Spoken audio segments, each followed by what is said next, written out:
Bismillahirrahmanirrahim. Saya Lutfi Gizal. Saya selaku anak bangsa generasi remaja. Maksud dan tujuan saya ke sini adalah bukan untuk memperkeruh suasana. Maksud tujuan saya adalah meluruskan berita yang ada bahwa saya melaporkan kepada Komnas Perlindungan Anak maupun KPAI. Saya datang sini memberikan sebuah statement kalau saya memberikan surat permohonan menjadi narasumber. Fungsinya apa? Fungsinya adalah saya ingin mengangkat sebuah konten edukasi, di mana konten edukasi ini saya berangkat dari berita yang saya temukan.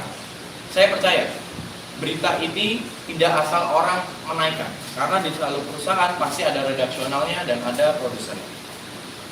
Tentunya dengan adanya berita yang saya temukan, maaf, kata anjay ini adalah plesetan daripada anjing yang dikatakan oleh beberapa berita tersebut. Di pemikiran saya adalah berarti ada orang yang berpikiran anjay itu adalah plesetan ataupun kata yang diperhalus dari kata anjing. Saya hadir di sini adalah saya takut sekali kalau sampai anak kecil, kalau sampai remaja kita ataupun siapapun termasuk diri saya tidak memahami bagaimana cara menggunakan kalimat tersebut. Kalau digunakan untuk hal yang positif, saya sangat dukung. Tapi tolong diingat, kalau itu menjadi permasalahan untuk merendahkan martabat seseorang, menjadikan seseorang itu sakit hati, tersinggung, saya di sini hadir untuk memberikan wawasan ini. Jadi saya sama sekali tidak pernah melarang menggunakan satu kata itu, tidak. Ketika memang pengen digunakan silahkan go ahead.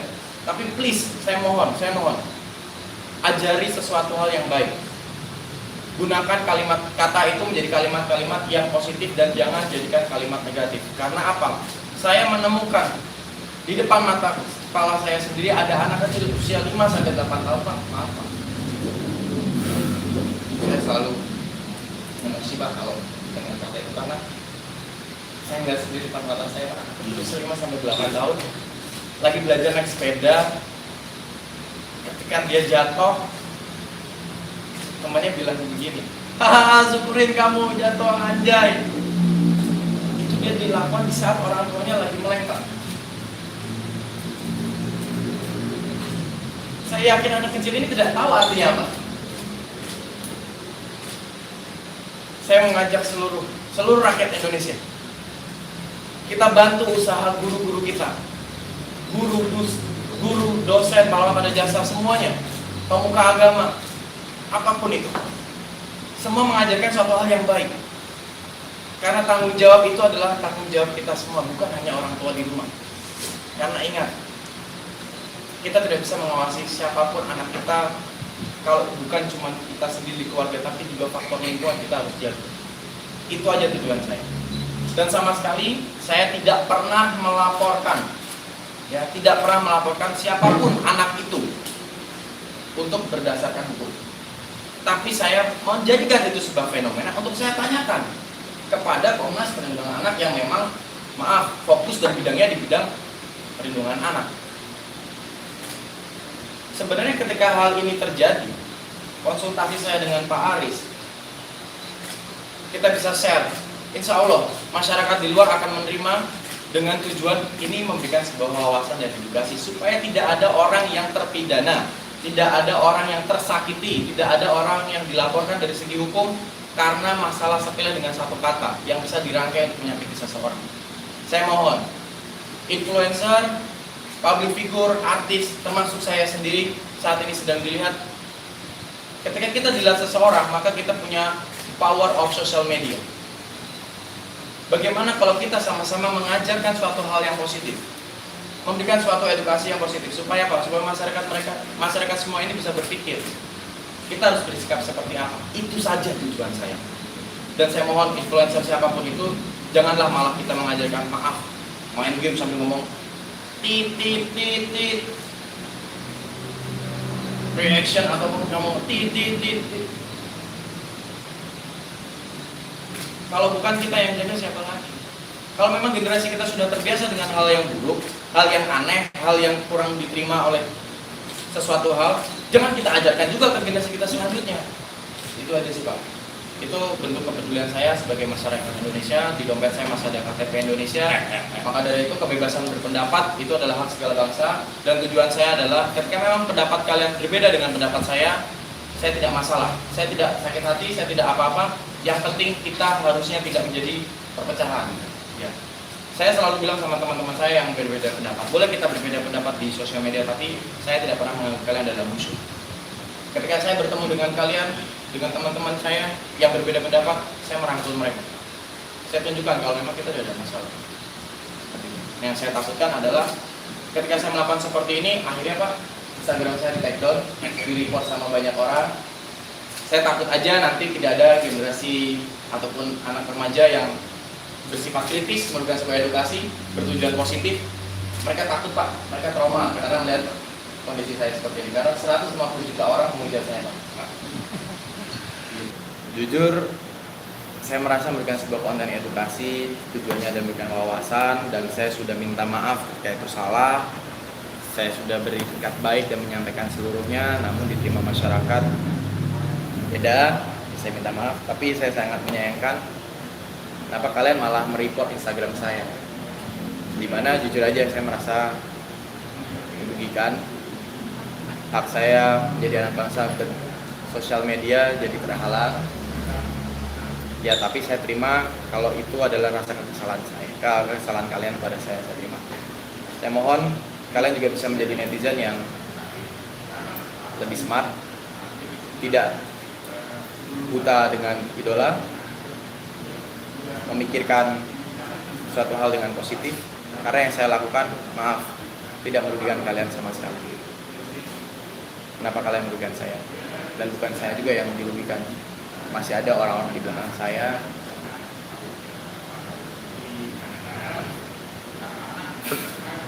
Orang-orang di belakang saya juga, saya harus memberikan lapangan pekerjaan, dan itu salah satu sumber saya bisa memberikan penghasilan itu dari situ. Namun sekarang terhambat. Saya takut kalau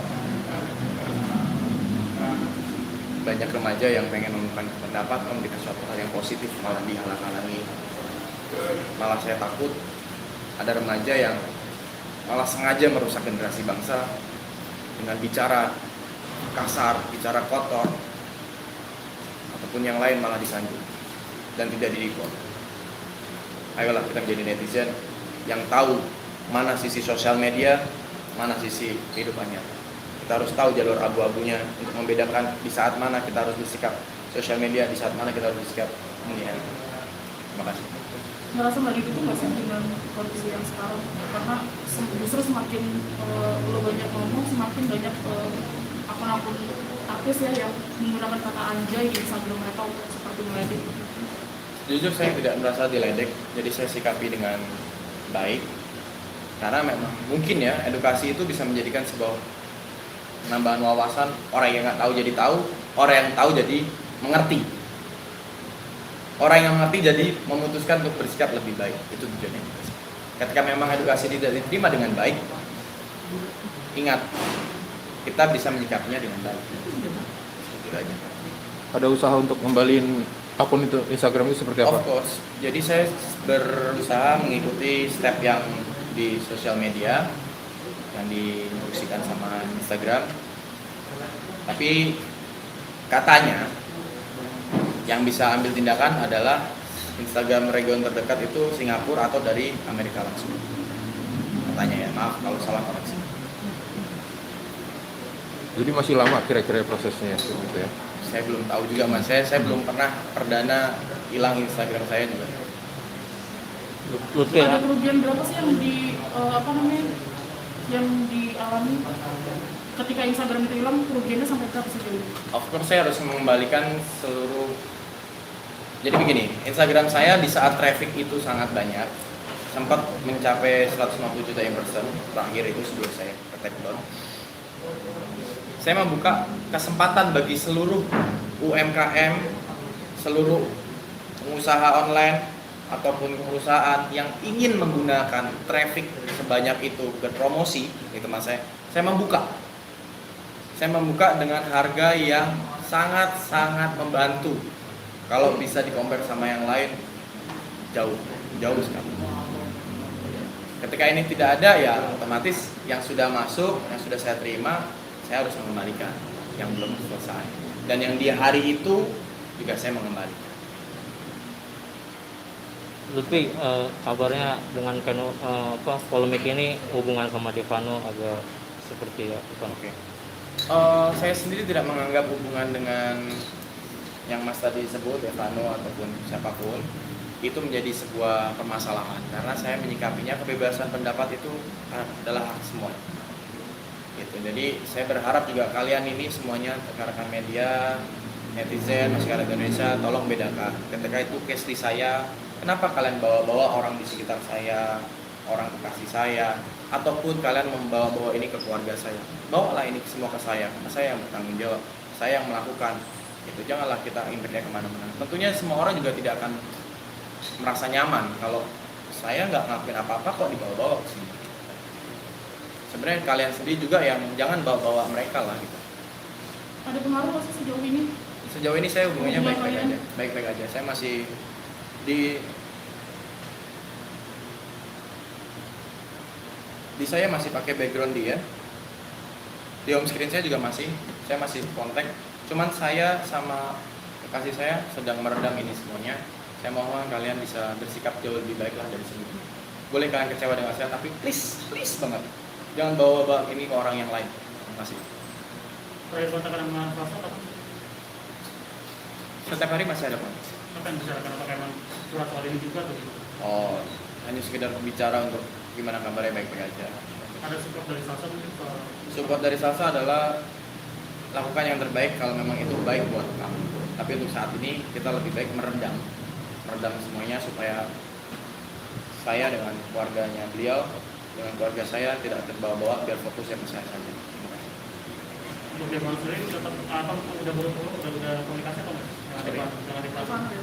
Oh, saya sempat WhatsAppan sebelum kejadian ini viral, bahkan setelah Devano ngomong di sosial media, saya masih WhatsAppan dan saya selalu bilang maaf kepada keluarga saya sebelum kejadian ini dan setelah kejadian ini. Saya selalu bilang minta maaf kalau hal ini meresahkan kalian, kalau hal ini orang lain jadi membawa-bawa kalian. Saya minta maaf, saya selalu minta maaf. Lutfi sendiri datang ke sini udah atas komunikasi dulu nggak sih sama Salsa atau atas keputusan pribadi Lutfi? Atas keputusan saya pribadi untuk meluruskan sesuatu hal yang di luar, karena di luar pada bilang saya melaporkan. Tadi sudah kita conference bahwa tidak ada laporan, tapi permohonan menjadi narasumber untuk memberikan sebuah edukasi. Karena edukasinya saya sudah stop, jadi saya datang ke sini bertujuan untuk meluruskan sampai situ aja. Terima kasih. Berarti nggak akan ada lagi konten-konten kayak gini atau gimana nanti? Oke, kalau konten edukasi akan selalu ada di tempat saya, tapi untuk permasalahan pembahasan ini saya rasa sudah cukup. Kalian sudah bisa bersikap mau yang menggunakan seperti apa, tapi tolong ingat pesan saya, jangan gunakan untuk menyakiti kerabat kita, jangan menggunakan untuk menyakiti teman kita ataupun menjadi perpecahan. Saya percaya itu kepada kalian. Terima kasih. Oke. sedikit mungkin untuk yang di Lambe Tua tuh rame sama kamu lewat baju kan akhirnya banyak yang komentar juga nih pada kontak semua komentarnya ini gimana tanggapan dari kamu Ya, sendiri? jadi saya memang melelang baju yang warna kuning karena buat saya ya, pribadi saya, baju itu adalah sejarah. Saya menggunakan baju itu dari mulai saya syuting, mulai FTV, sinetron, saya pakai aktivitas harian juga. Terus di berita online baju itu sangat banyak sekali dengan foto saya. Saya berpikir kalau ini bisa saya lelang dan saya donasikan kepada Yayasan Kasih Anak Kanker Indonesia, kenapa tidak? Tujuan saya hanyalah saya memberikan sesuatu hal yang bisa untuk orang lain juga. Tolong dilihat, yang saya lakukan saya sudah tanda tangan di atas materai, saya menyatakan diri dan saya sudah menghubungi pihak YKKI. Kita sedang membuat sebuah draft pernyataan saya. Dari tanggal 5 sampai tanggal 21 saya akan membuka open donasi di mana saya menyantumkan nomor rekening yang saya kosongkan khusus untuk terima donasi dan saya membuka kesempatan bagi yang minat dengan baju saya Berapapun itu hasilnya, semuanya akan saya kumpulkan dan saya serahkan kepada Yayasan Kanker Anak, Yayasan Kasih Kanker Anak Indonesia YKK. Karena apa? Sebentar. Karena kenapa saya memilih adik-adik kita yang punya penyakit kanker? Saya tahu perjuangan mereka nggak gampang. Saya pernah merasakan itu. Almarhum bapak saya sakit dari usia saya kelas 1 SD, operasi 2 kali. Saya tahu betapa sakitnya dia. Tapi mereka tidak pengen terlihat sakit. Saya tahu betapa beratnya perjuangan almarhum bapak saya.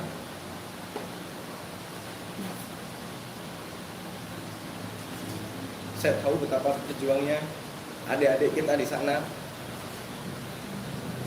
yang nggak seperti kita. Saya pengen membantu itu. Di saat kondisi seperti ini, siapa tahu saya bisa mengajak kalian semuanya. Tolong anggap ini bukan untuk memperbaiki nama saya, bukan. Kalau kalian menganggap nama saya buruk di mata kalian, tidak masalah. Tapi ayo lihat sisi positif yang saya sedang angkat. Ada adik-adik kita yang butuh support itu. Karena yayasan tersebut juga tentunya membutuhkan sebuah biaya untuk menjalankan program-program untuk mensupport adik-adik kita. Kalau kita bisa berbagi, kenapa tidak? Kalau teman-teman YouTuber yang pernah mengangkat konten saya, maaf, sebagai umpatan, sebagai lelucon, sebagai inspirasi ataupun mendukung ataupun tidak mendukung, ketika itu menjadi ada sebuah penghasilan di kalian gara-gara saya mengangkat tentang saya mohon sekali, sisihkan sedikit, bukan untuk saya, tapi untuk program yang saya sedang jalankan ini untuk adik-adik kita di sana. Terima kasih. Sejauh ini nanti saya update aja di sosial media karena saya harus sprint.